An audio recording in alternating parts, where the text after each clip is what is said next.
오늘 저에게 주신 하나님의 말씀은 신약성경 누가복음 1장 13절부터 17절까지 말씀입니다. 신약성경 누가복음 1장 13절부터 17절까지 말씀입니다.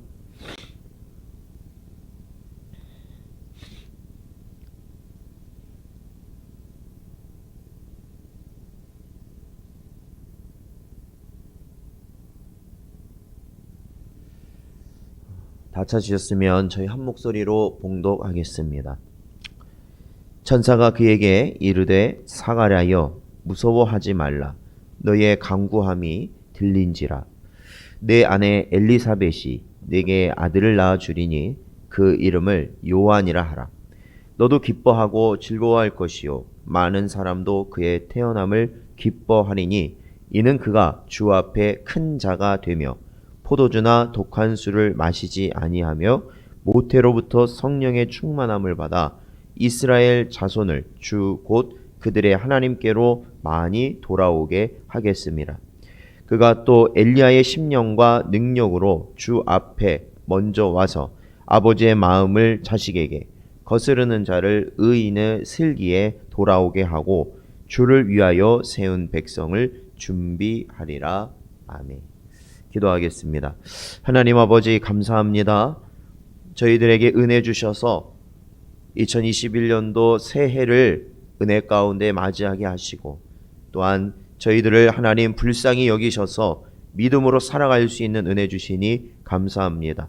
저희들의 연약함을 주여 언제나 믿음 가운데 강하고 담대할 수 있는 심령 되게 하시고 이 세상 오직 주님 의지하며 살아갈 수 있도록 또한 인도하여 주시옵시고 특히나 하나님을 예배하는 삶이 우리 모든 삶에 가득히 넘칠 수 있도록 저희들의 심령을 붙잡아 주시옵소서. 함께하여 주시길 간절히 바라옵고 예수님의 이름으로 기도하옵나이다. 아멘.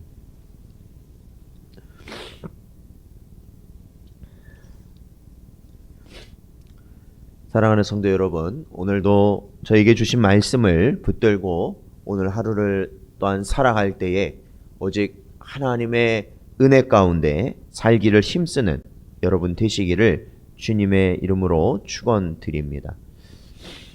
저희들 오늘 본문 말씀은 이 누가복음 말씀인데요. 특히 1장에 나타난 또 저희 본문이 들어있는 부분은 바로 예수님이 태어나시기 전에 이 땅에 먼저 태어나고 또한 예수님께서 공생애를 시작하시기 전에 또한 예수님의 그 사역 앞서서 세례를 주며 회개를 외쳤던 세례 요한의 탄생 예고를 보여주는 그 이 사건이 바로 오늘 이 본문 말씀에 나오고 있습니다.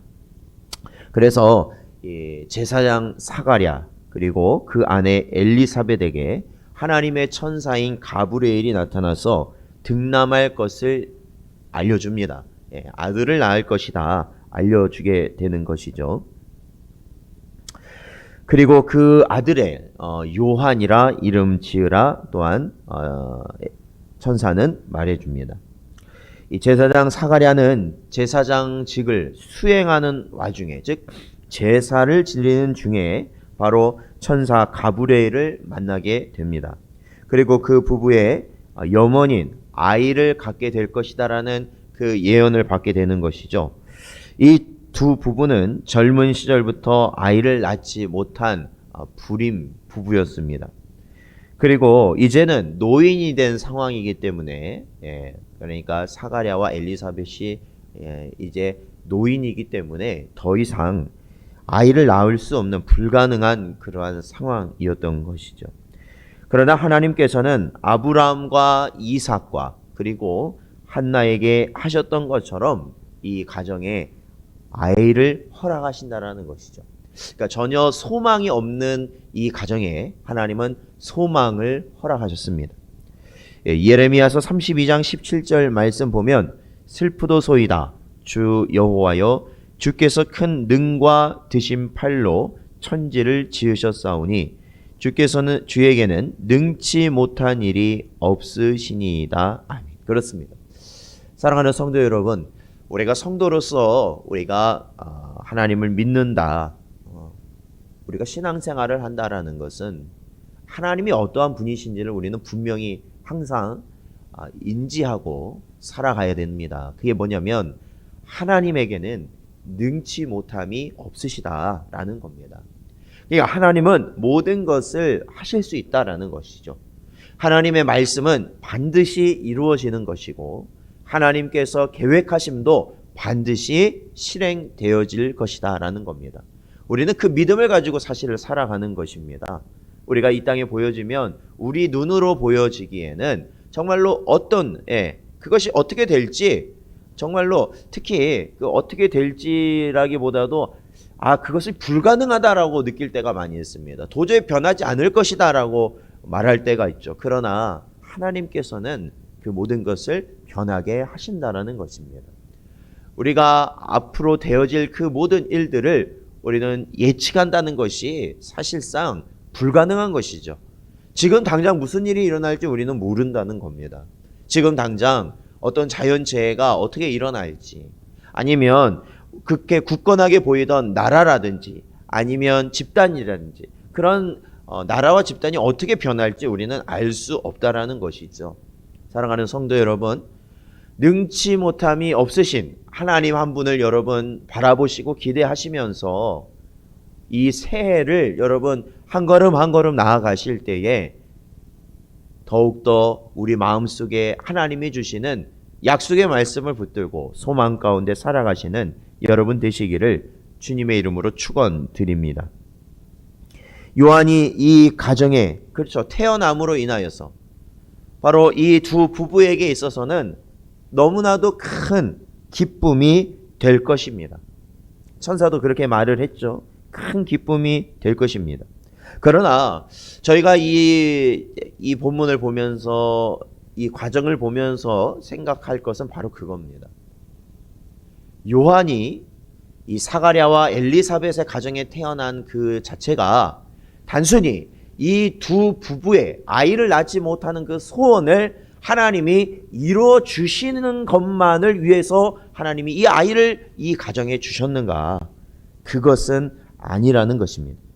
하나님은 이미 이 땅에 메시아를 보내시기로 약속하셨고, 그 메시아를 보내시기 전에 그 길을 예비할 자를 보내신다 이미 하나님은 예언하셨던 것이죠. 말씀해 주셨던 거예요.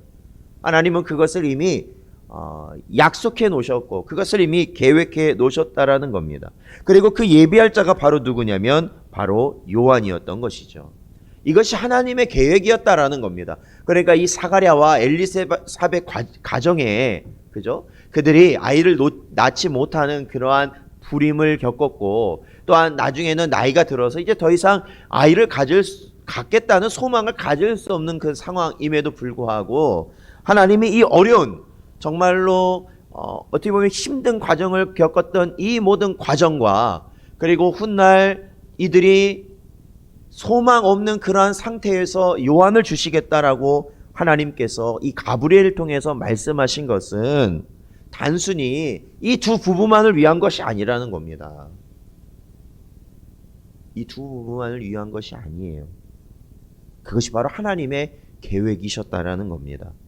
시편 33편 11절 말씀 보면 여호와의 계획은 영원히 서고 그의 생각은 대대에 이르리로다 말씀하십니다. 사랑하는 성도 여러분, 우리는 이것을 믿어야 되는 것입니다.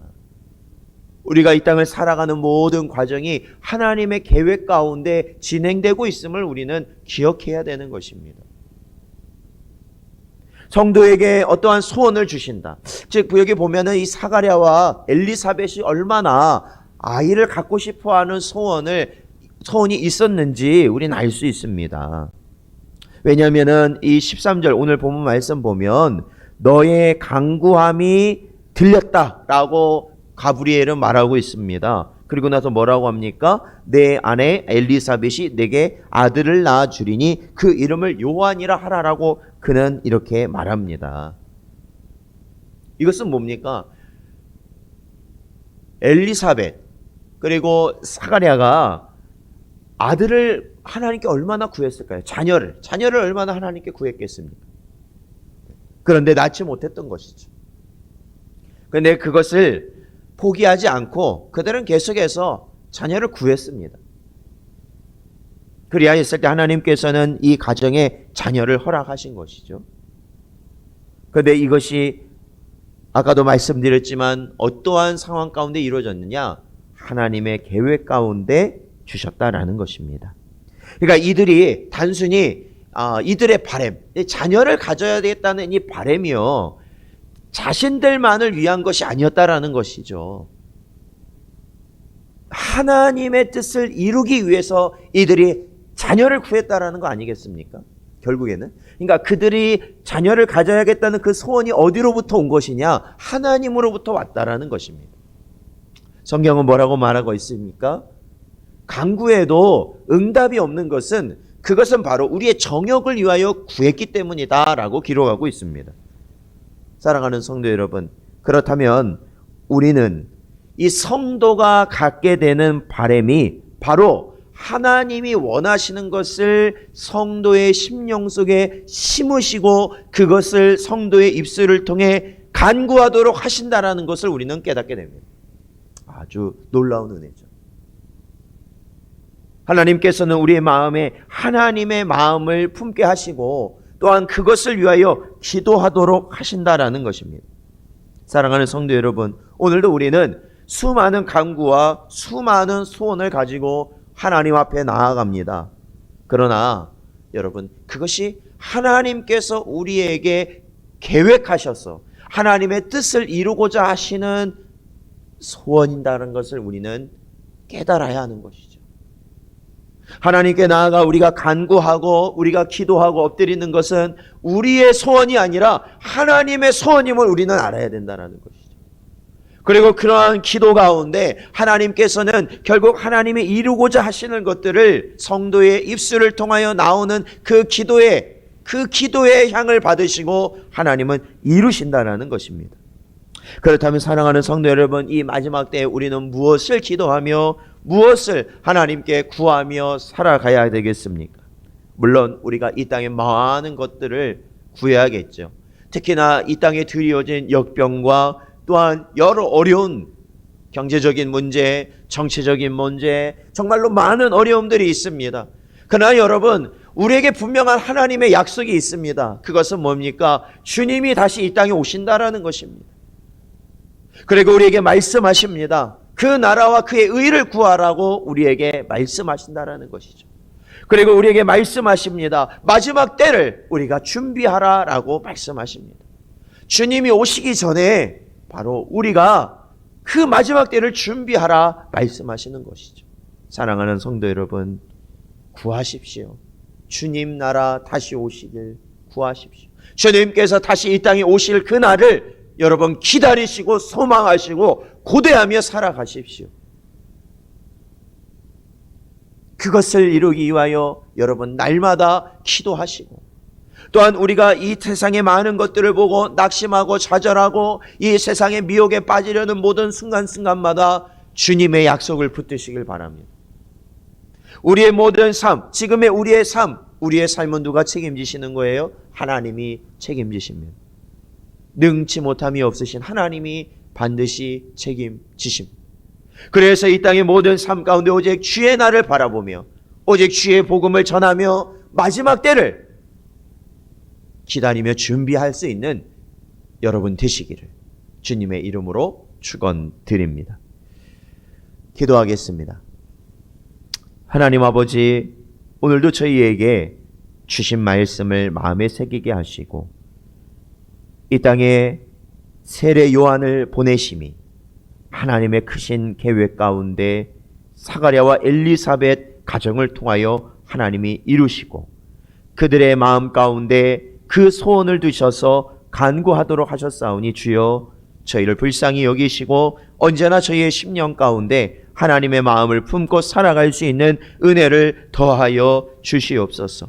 세상에 완악하고 아버지 하나님 더욱더 절망과 낙심과 하루와 앞을 한치 앞을 내다볼 수 없는 그러한 상황을 사는 저이겠지만 그럼에도 불구하고 저희의 심령 가운데 하나님 오직 복음의 능력, 오직 예수 그리스도의 십자가를 붙들 수 있는 은혜를 허락하심으로 날마다 주여 승리하며 주님 오실 길을 예비하는 자들로 세워주시옵소서. 간절히 바라오며 예수님의 이름으로 기도하옵나이다. 아멘.